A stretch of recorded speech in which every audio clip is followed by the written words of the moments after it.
Hi, this is Lee from Experience Lights, and today we're looking at CLICKITS, the super fast pixel splice connectors. I'm going to cover the best practices for using these connectors to make sure your experience is as fast, easy, and reliable as possible.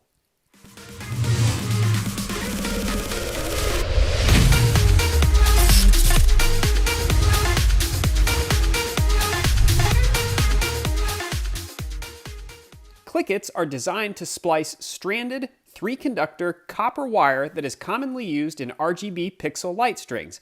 Most of this wire is marketed as 18 gauge, but the reality is that there is wide variation between manufacturers. For example, these pixel strings are all from reputable vendors marketed as 18 gauge, but let's take a closer look at the insulation thickness, number of strands, and even strand thickness. It's clear these vary considerably. Our CLICKITS splice connector can reliably connect all of these different wire types, but there are certainly other wires out there marketed as 18 gauge that will either not fit because they are too large, or they will not make good electrical connection because they have too few or too small of strands under the insulation.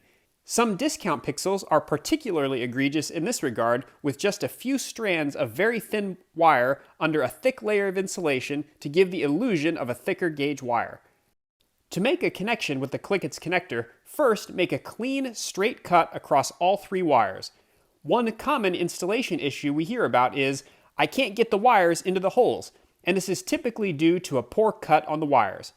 For example, this old pair of wire strippers has a very dull cutting blade, which both flattens and widens out the wires significantly when cutting, make it very difficult to insert into the hole.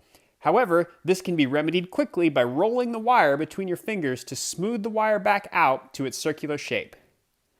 After you've made a clean cut, separate the 3 wires from each other about an inch down from the ends.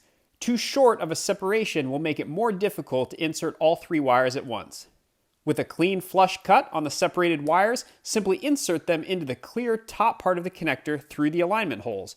Another mistake we've seen is folks trying to insert the wires into the grooves on the black bottom side of the connector and not through the holes at all. This will not work. The wires must be fed all the way through the holes before clamping down the connector.